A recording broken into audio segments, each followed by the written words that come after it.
on the dotted line. Let Philadelphia freedom ring and patriotic voices sing. Red, white, blue, never give up. You represent America. Hoping and praying for a brighter day. I listen to my heart and I obey. How can I see it any other way? I'm looking at life with my own eyes.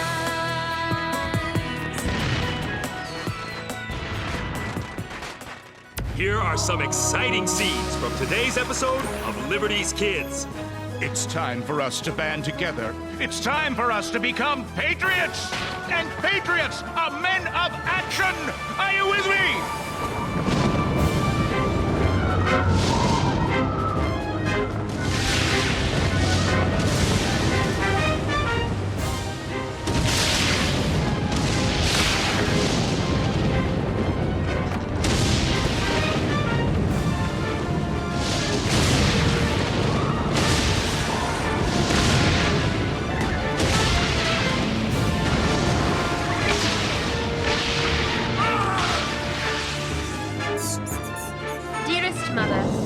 Hardly believe it's been a fortnight since I bade you all farewell. I miss you terribly, yet my heart is also filled with delicious anticipation of the new life which awaits Father and me in the colonies. I look forward to settling in Dr. Franklin's home in Philadelphia, and long to see Father again when he returns from the wilderness.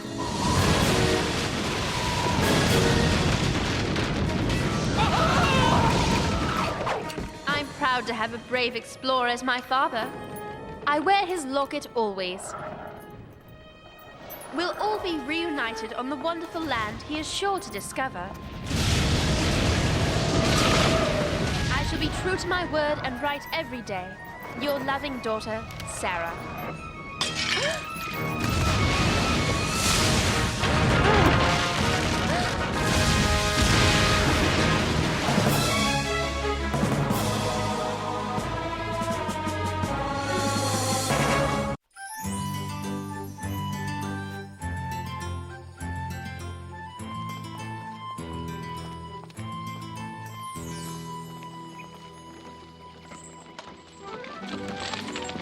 Moses! Moses, help! Moses! Hurry! Not again, James. Afraid so, Moses. Help me. This is my last clean shirt. Whoa! Much obliged. Dr. Franklin has warned you about standing too close to the press while I'm working on it. Look at yourself. Fantastic! When someone wants to know what's on my shirt, I can sell them a newspaper. We're paid to print the paper, not wear it. I don't just print the paper, I'm a journalist. You're an apprentice journalist. True, but someday I'm gonna get the big story. Then Dr. Franklin will make me a full-fledged journalist. James! Moses! Huh? A letter! It's from Dr. Franklin in London. Give me that, Henri. It's addressed to Moses. You look like James. And you look like someone whose dessert I'm gonna eat tonight. Lads, drop everything. Sarah Phillips isn't coming to Philadelphia. Good. I never understood why she had to stay here anyway.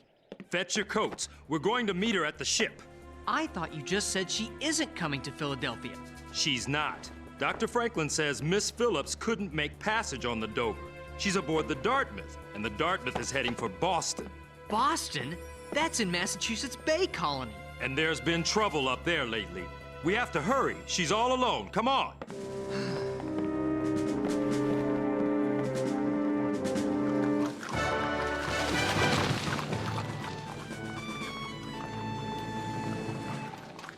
I hope I'm not putting you out of your way, Dr. Franklin. Not at all, Lady Phillips. I have an appointment just down the street. Besides, life's a wilderness without friends. Last night I had a terrible dream. My Sarah was in danger. Danger in Philadelphia? Let me put your mind at ease. It's a fine city, the second largest in the empire. She'll feel very much at home, Lady Phillips. That is a relief. I worry about her, Ben. With Major Phillips off scouting new lands in the Ohio Territory, Sarah will be all alone. But she won't be alone. She'll be in fine company with my associates Moses, James, and Henri. Sarah couldn't be safer if she were still cradled in your own arms.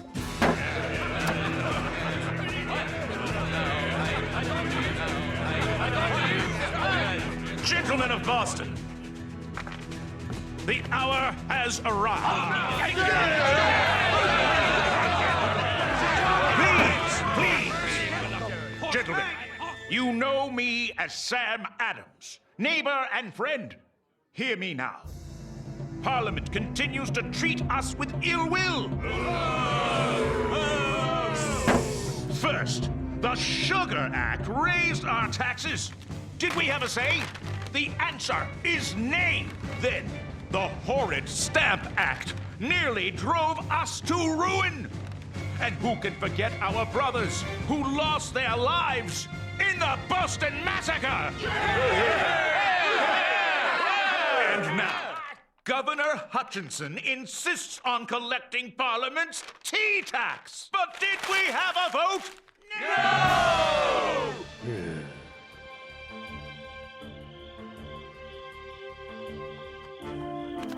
So, this is Boston. It's smaller than I thought. Oh, my joints are aching from these rotten roads. The axle is bent. It'll have to be repaired before we head back. The ride home will be smoother. Good. Otherwise, I'd rather walk home. How are we going to find Miss Phillips? You don't even know what she looks like. She sailed on the Dartmouth. That's a good place to start.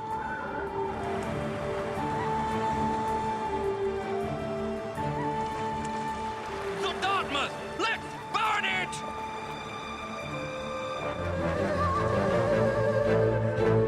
It's time for us to band together as Sons of Liberty. It's time for us to become patriots. And patriots are men of action. Are you with me? Let's go to the harbor.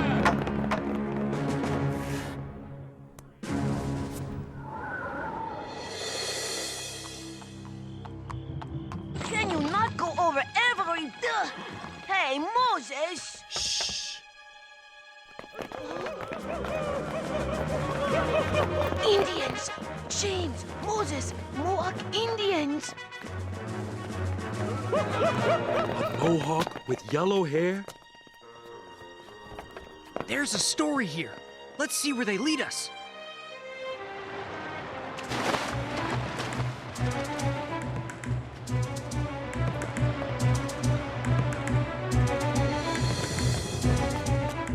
They're headed for the Dartmouth. We've got to find Miss Phillips, fast.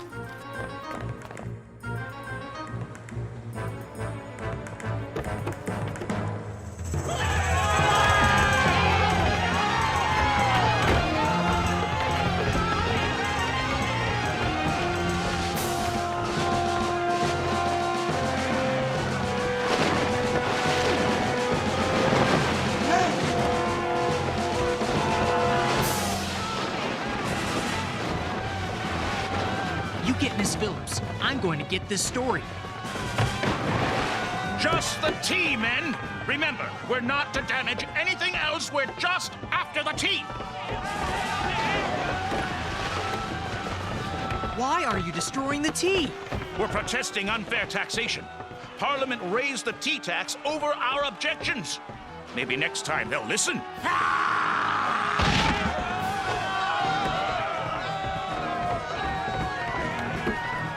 No taxation without representation! Do you know what that means? Nope, I heard the others saying it. We've stumbled into the story of a lifetime. I'm going below deck to see what's happening. Stay out of trouble. Take that, Parliament!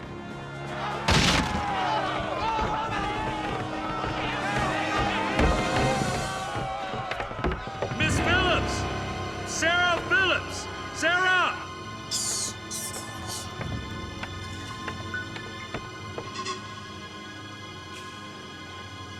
Take that! What hit me? You'll never take me alive! Take you? Where? Wherever Indians take people.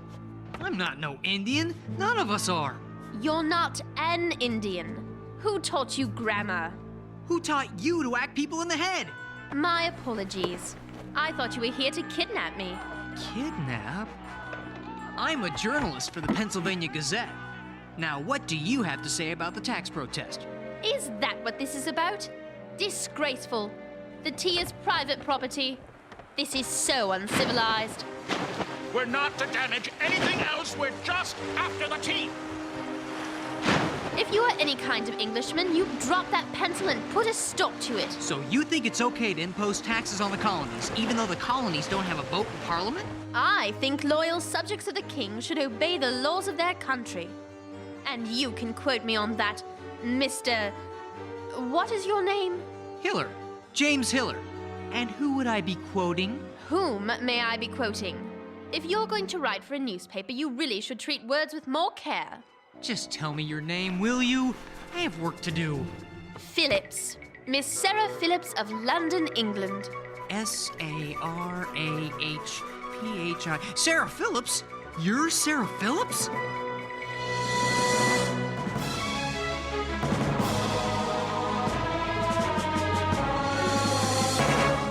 I can't believe you're Sarah Phillips! I am. And I'll thank you to stop shouting, Mr. Hiller. I've had a very rude welcome to America, and you're not making things any better. We've been looking for you. Have you? And why is that? Benjamin Franklin sent us. Dr. Franklin sent you? Now who's yelling? Redcoats! Abandon ship! Abandon ship! Henri, we have to get out of here. Where's James? Look, it is not a mistake. James, come on. The Redcoats are on their way. Come on! Unhand me! Ugh. Miss Phillips, I presume. Thank goodness we found you. If we're caught by those soldiers, we'll be thrown in jail. Which, in my opinion, is exactly where traitors belong. Sorry, Miss Phillips, but I can't print my story from jail. Let me go!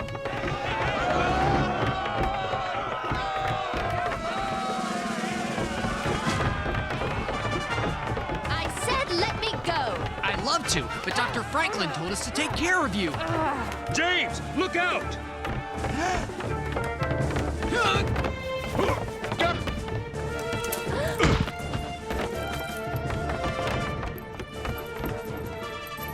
Hold! That's an order! I'll get you for this! You rapscallions! Men, stop them immediately! I want them now! Whoa! Shh. Is everyone okay? That was fun.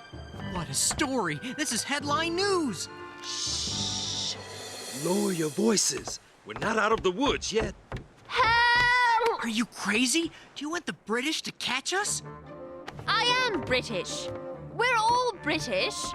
Right now, those soldiers think we're criminals. Criminals? What did we do wrong? We were in the wrong place at the wrong time. The wagon's over there. Let's go.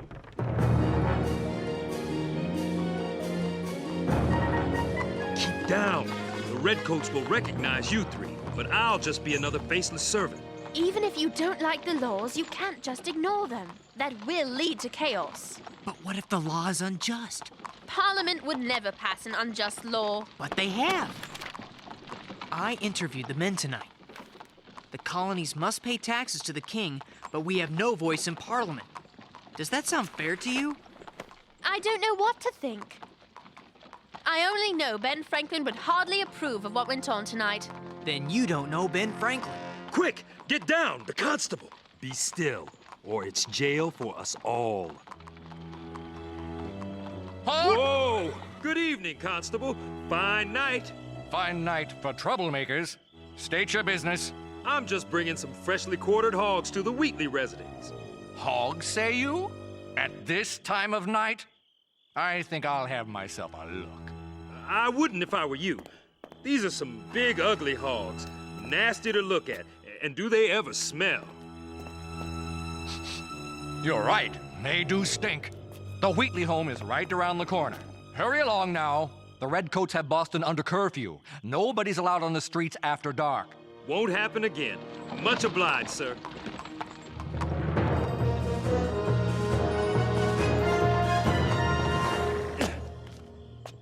This is the place. Come on.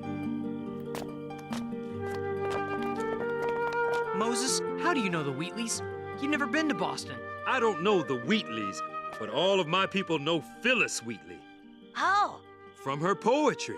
She's the finest poet in the land. Muse, where shall I begin the spacious field to tell what curses unbelief doth yield? A woman who can write like that would never turn away someone who needs help. Why are we at the servants' door? Yes, Miss Wheatley? yes.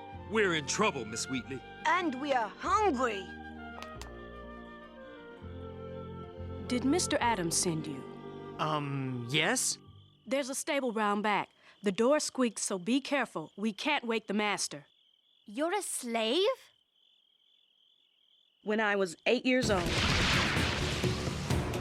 I was kidnapped in West Africa and taken on a slave ship to Boston. The Wheatleys paid for me in the auction and took me home. Mrs. Wheatley helped me learn to read. Not just English, but also Latin and Greek. Please, go on. Well, a few years ago, all of the reading gave me an urge to start writing poetry. And soon thereafter, my first book was published. It has gotten a rather good response in England, though very few copies have been sold in the colonies. That's not surprising. Maybe you should have put pictures in it. The Wheatleys have helped me greatly. They even sent me to London. But I don't understand. You're still a slave. My situation is very different than most. The Wheatleys and I belong to the Old South Church. It is our hope that through meeting Africans, white people will realize how wrong slavery is. I'd love to read your book. I'm afraid you'll not be reading it now, Miss Phillips. We'd best get under cover before someone sees us. Go. I'll bring some victuals. We'll never make it back to Philadelphia on this axle. It has to be replaced. Good. I like to stick around Boston. This is where the action is. Oh, me too.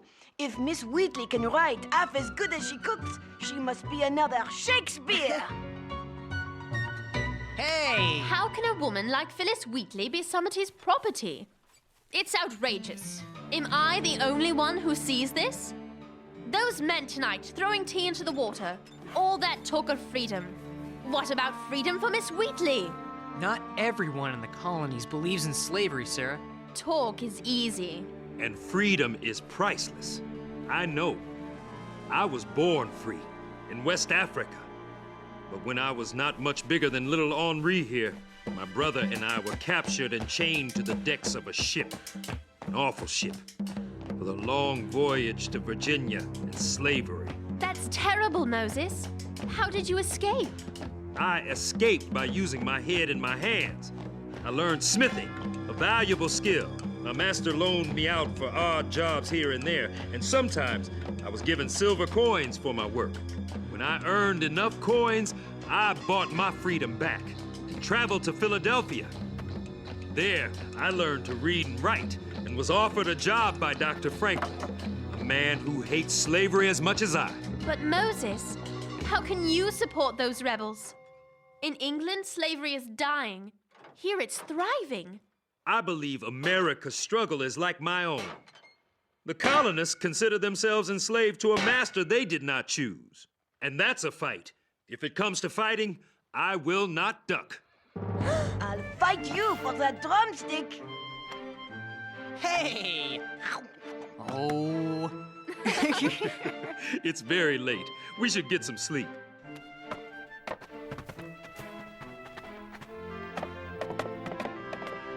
Good night, all.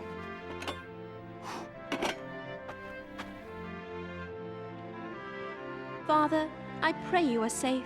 I pray you will return from the West so we can be a family again. My locket! It's gone.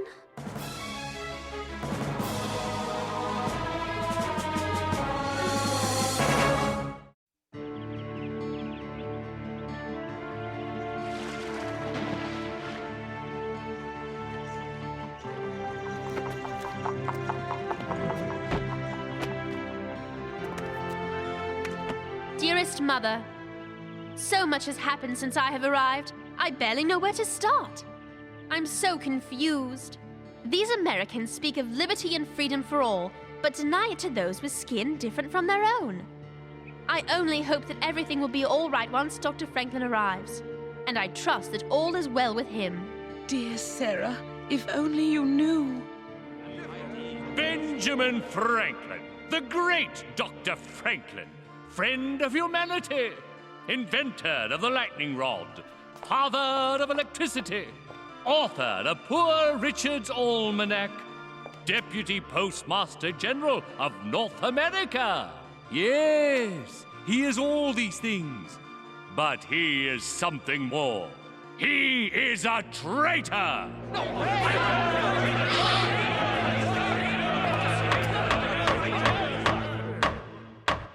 I charge Dr. Franklin with instigating the Boston Tea Party. The East India Company lost hundreds of crates of tea worth many thousands of pounds. This lawlessness was encouraged by Dr. Franklin in his speeches and writings. His crimes are enormous. And for his crime, he must pay the price.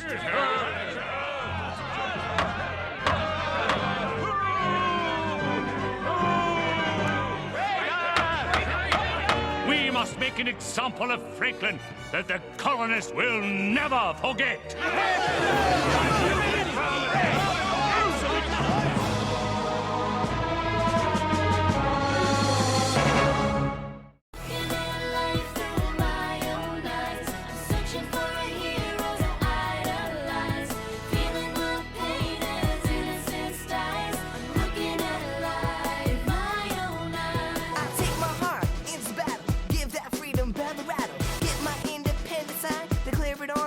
Line. Red, white, and blue, never give up. You represent America!